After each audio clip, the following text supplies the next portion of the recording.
Back to Sheraz kitchen and craft ware. ഇന്നത്തെ നമ്മുടെ recipe prawns 65 ആണ്. നമുക്ക് എങ്ങനെയാണ് അത് ഉണ്ടാക്കുന്നതെന്ന് നോക്കാം. അതിലോട്ട് നമുക്ക് പ്രോൺസ് മാരിനേറ്റ് ചെയ്ത് വെക്കാം. അതിന് വേണ്ടി ഞാൻ ഒരു ടീസ്പൂണ് ഇഞ്ചി വെളുത്തുള്ളി പേസ്റ്റ് എടുത്ത് വെച്ചിട്ടുണ്ട്. അതിട്ട് കൊടുക്കാം. പിന്നെ നമുക്ക് 2 table spoon Kashmiri chilli powder,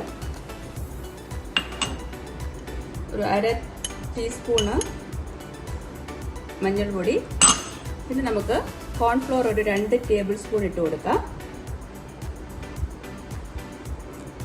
പിന്നെ നമുക്ക് ഒരു നാരങ്ങയുടെ നീര് വേണം, അത് ഒഴിച്ചു കൊടുക്കാം. ഒരു 2 ടേബിൾ സ്പൂൺ അത് ഇട്ട് കൊടുക്കാം. ഇനി നമുക്കൊരു ആവശ്യത്തിന് ഉപ്പ് ചേർക്കാം. അതിനോടൊപ്പം തന്നെ ഒരു 1/2 സ്പൂണ് കുരുമുളക് പൊടി ഇട്ട് കൊടുക്കാം. ഈ ഉപ്പ് ആവശ്യത്തിനിട്ടിട്ട് നമുക്ക് നന്നായിട്ട് മിക്സ് ചെയ്യാം. കൈയിട്ട് മിക്സ് ചെയ്യാം.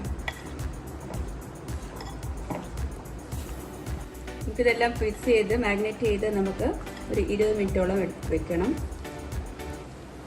എല്ലാം കൂടെ മാഗ്നേറ്റ് ചെയ്യാം. മാഗ്നേറ്റ് ചെയ്ത് നമുക്ക് 20 മിനിറ്റിന് ശേഷം നമുക്ക് ഫ്രൈ ചെയ്തെടുക്കാം.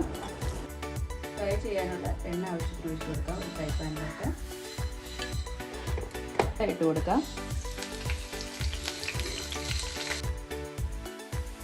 നമ്മുടെ എണ്ണ ചൂടായി. ഞാൻ ഇതിലോട്ട് കറിവേപ്പില കുറച്ച് ഇട്ട് കൊടുത്തിട്ടുണ്ട്. ഓരോന്ന് ഇട്ട് കൊടുക്കാം.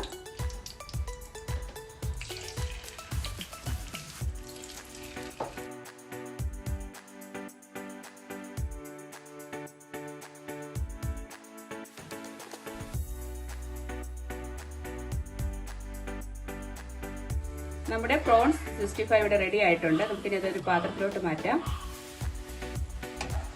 നമ്മുടെ പ്രോൺസ് 65 ഇവിടെ റെഡി ആയിട്ടുണ്ട്. നിങ്ങൾക്ക് ഇഷ്ടമായെങ്കിൽ ലൈക്ക് ചെയ്യാനും ഷെയർ ചെയ്യാനും സബ്സ്ക്രൈബ് ചെയ്യാനും മറക്കല്ലേ. Thank you.